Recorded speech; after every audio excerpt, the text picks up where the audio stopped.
Welcome to Diary of a Sheep Dairy Farmer, where we talk all things dairy sheep, from breeding to lambing to milking and everything in between and outside. I'm your host, Becca, owner, operator, and glorified farmhand of Hidden Hollow Sheep Dairy. Good morning and welcome back.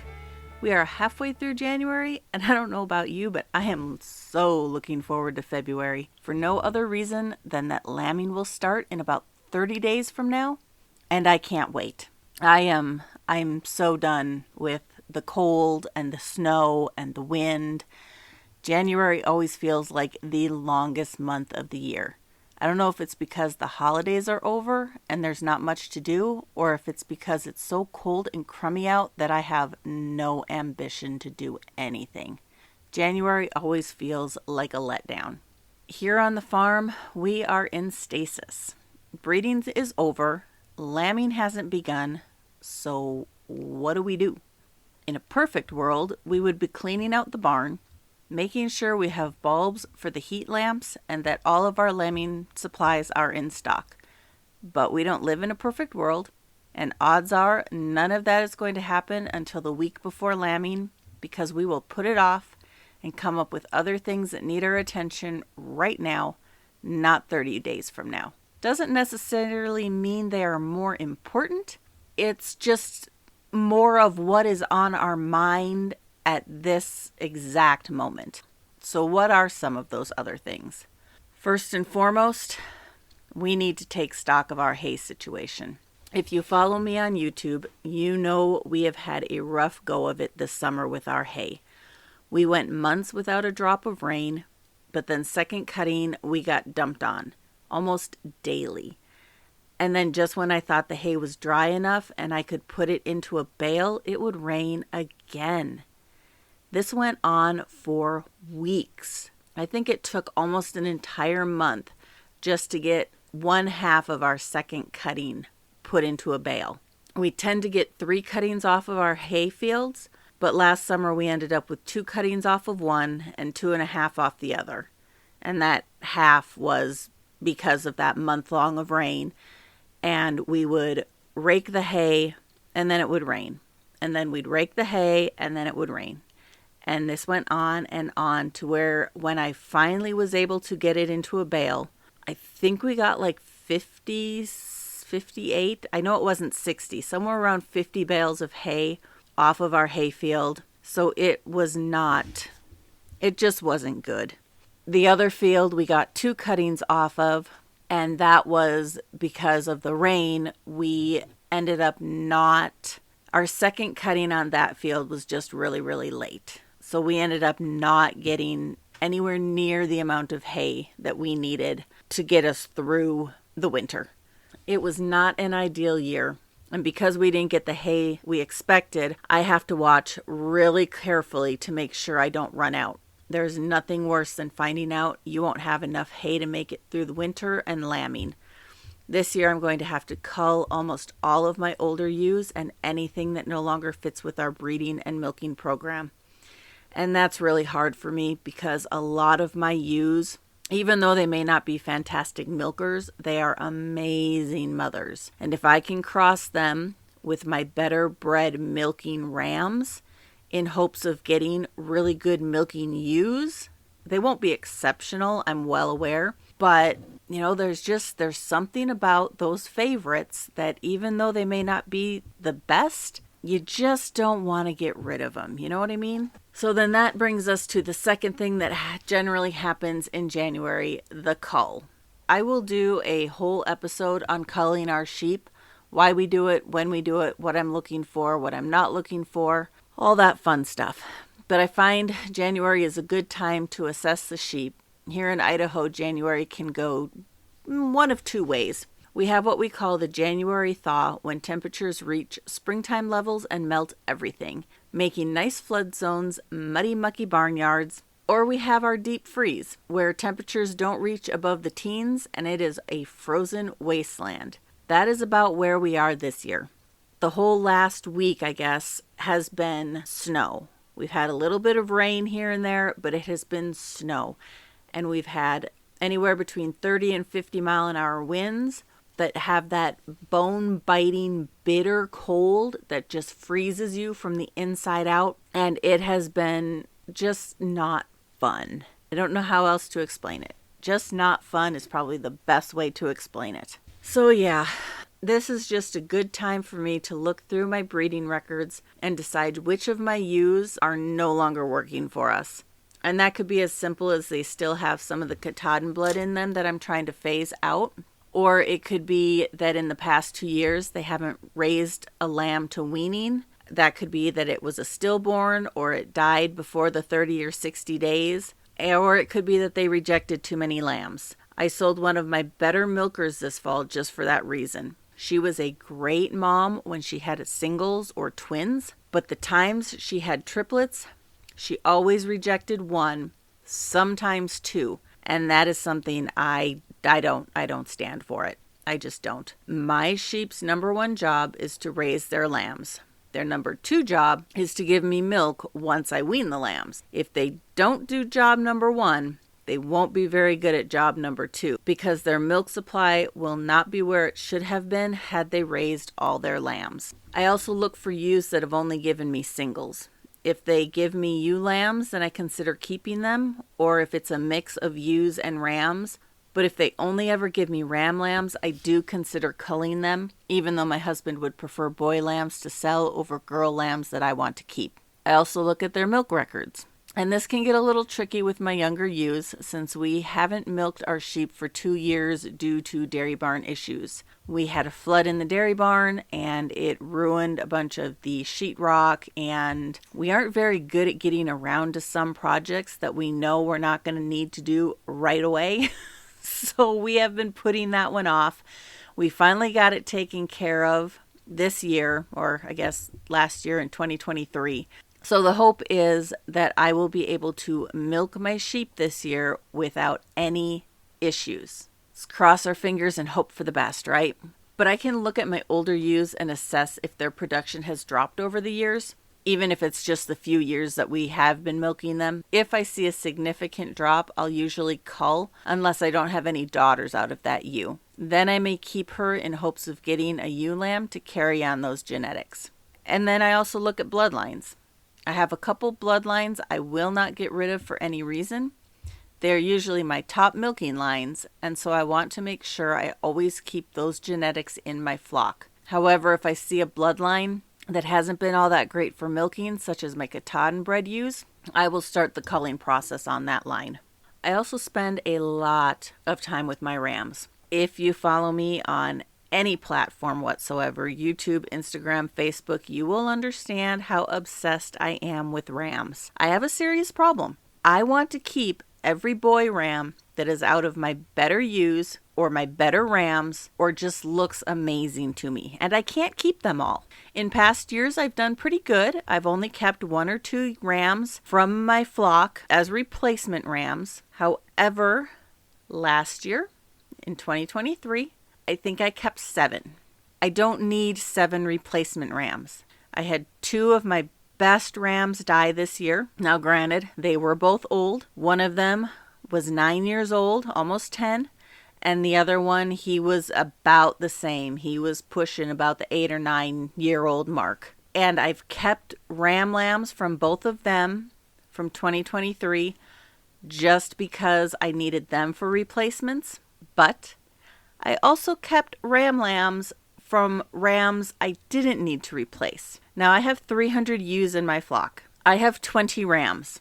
And that is, I sold 5 of them this year. Plus we had 2 die. And I'm still at 20 rams, including the 7 that I kept. I have a problem.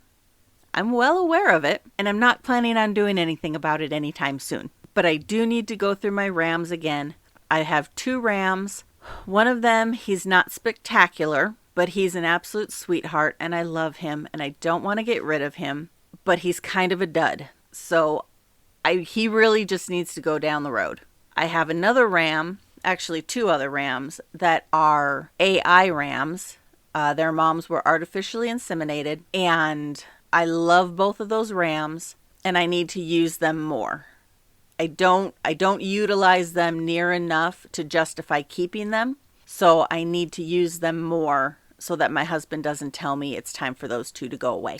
Any of the new rams to the flock, I gentle my rams. I will not keep a ram around that is a jerk. And I need to be able to handle them and manage them when it comes to breeding, because I can't always guarantee my husband is going to be here to help me get the rams in with the ewes. I won't keep a dangerous ram no matter how much I like him. I assess the temperament on the new younger rams that I have kept for myself from lambing. This year, of the 7 that I kept back, the more and more I watch them and the more and more I'm around them, I already know 3 are staying for sure. 1 is a maybe. He's not very friendly. He's put together really nice and he's solid black, which I'm obsessed with. The other one is, I'm just not sure about him, to be honest. I kept him because of his paternal bloodline, but he's just not looking as good as he did when he was a lamb. I really can't even put my finger on it, but I just don't like him as much as I did 6 months ago. And the last 2, they're just not growing well. They're smaller. They aren't filling out the way I would prefer them to. So I think if they don't go down the road, they will probably end up in the freezer. January also marks 30 days until lambs drop, and I am so excited to have lambs again and to be lambing again. It's a good time to assess the ewes in this last 30 days. Are the older girls holding their winter weight, or are they starting to slough off? How do the pregnant girls look? Are they starting to bag up? Are they looking pregnant? Do they seem too thin for winter and the lambs they are carrying? Do I need to up their feed? Or are they looking a little fatter than they should? That could make lambing difficult. These are the questions I ask myself every day when I feed, every time I walk past their pen, every time I look at my sheep. I also look at my ewe lambs. The lambs that were born in 2023, I have bred some of them and some of them I have not. And I'm assessing them either for potential lambing. Are they looking like they are going to have issues because they're smaller? Are they starting to even look a little bit bred? Or did they all miss? And I assess them for potential breeding depending on when they were born and if it looks like they took. So if a ewe lamb does not look bred, does not look like she's even remotely bagging up or filling out, I may decide whether or not she stays or whether I put her into the May breeding group. It's just all a matter of what she looks like to my eye. I am not a fan of breeding young ewes, which I know goes against everything sheep farmers will tell you. Even in the dairy sheep industry, it's more common to follow meat sheep rules and breed at 8 to 9 months old so they lamb around 13 to 14 months. I prefer to wait with my ewe lambs and breed them at a year so they will lamb around 17 to 18 months. I find waiting makes for easier lambing as well as longevity of my ewes. Now in 2023, I did not follow my own advice. I got sucked into what everybody, quotes everybody, told me I had to do. That if my sheep were not able to be bred at 8 or 9 months, then they weren't worth keeping. So I went against my own instincts. I went against everything that my record keeping shows me. And I bred my 8 and 9 month old ewe lambs. I am not expecting a very good turnout from those ewes. They will probably go into my May group, or I might just wait until they are a year and a half old and breed them in September, which means they'll lamb at about 2 years old. But quite honestly, I find I would much rather wait with my ewes and breed them later than have a ewe that will continually not take because she was not mature enough. So in 2024, I am going back to what I know for my sheep, for what works with my sheep. Let's put it that way. And ignoring all the outside voices and outside advice from people that are very well-meaning, but don't know my sheep or my situation. So honestly, in January, I just spend a lot of time looking at my sheep. The more I watch them, the more I notice things. January is also a good time to make notes on all the fencing we have to repair in spring and summer. Fencing is an ongoing process on our farm. We have miles of barbed wire for when we were a cattle ranch, but now that we have switched to sheep, we are replacing all the old fence with new sheep fence. It has been a slow process, and we have found most of the sheep fence put up by our renters in the past was never done right. It wasn't stretched. Most of it wasn't even clipped in place. It was just tied here or there, helter-skelter, and I guess a hope for the best. So we have had to take it all down and replace it. We have been working on the perimeter fencing to keep our sheep from visiting the neighbors. Oh, we've been doing that for probably 2 years, and I think we are down to our last 3.5 sections, I think. And so once we get those last sections done, the perimeter fencing on our farm will be complete. Then we'll move on to the interior fencing. Our plan is to rotational graze, and right now the sheep have access to everything but the hay fields and where the buildings are. It's a lot of open space, and they waste more grass than they can eat every summer. It ends up going to seed, and once it goes to seed, they won't eat it. And it's just, I'm hoping that by splitting the flock and rotational grazing, this will be the answer to utilizing all the pasture we have in a timely manner without losing it. I also look for those little projects we've been putting off, things I can do without my husband's help so I don't take up all of his weekends with farm jobs, and we can go do some fun things. Hasn't happened yet, but I am ever hopeful. Some of those projects, like fixing the rotting beams in the lambing barn, are beyond me and definitely need 2 people. Specifically one who knows what they're doing, like my husband. But some of them, like cleaning up the twine from the hay bales we feed that we just throw on the ground because we're too lazy to go and take it all the way to the burn barrel, or hauling hay and straw for the sheep, repairing feeders, fixing holes the sheep or deer have made in the fencing until we can pull it out and replace it, are what keeps me busy most of January. I do make note of the bigger projects in hopes we can get to them in the coming year. This year we have a couple big ones, one being the rotten beams in the lambing barn. Another is switching the header from our old swather to our newer swather. The old header is wider, so we'll have 14-foot windrows instead of 12-foot windrows. And stretching new fence is always on the list. The last 3 big projects I know of this year would be to switch out my old sorting chute for the new one my husband has spent the last year working on, and I am so excited. He finally finished it. It is finally home, and I am hoping sometime this week we can get it put in, pull the old chute out, put the new chute in, and I will have time to run my sheep and sort my sheep and just make my life simpler. Another project would be to clean out the lambing barn in preparations for lamb in February. Odds are it will probably happen the week before lambing starts because I just know how our world works. And then the last big project would be getting the processing room in the dairy barn finished so that once I milk my sheep, I can take the milk into the processing room and make cheese and not have to bring it up to the house and do it in my kitchen. And once we have the processing room done and certified, then I can be making cheese to sell, not just cheese for my family. And hopefully setting up the cheese cave at the same time so that I will have a place to store my cheese. So not a lot of projects, just time-consuming ones.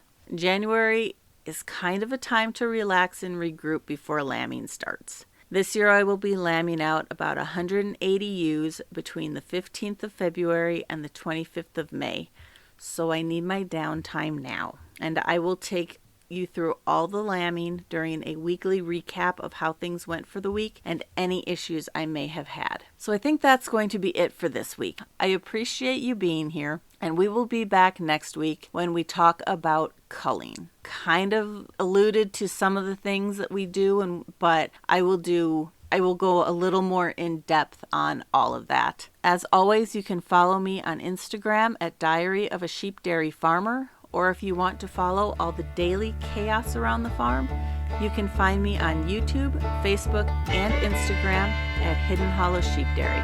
Until next week, bye guys.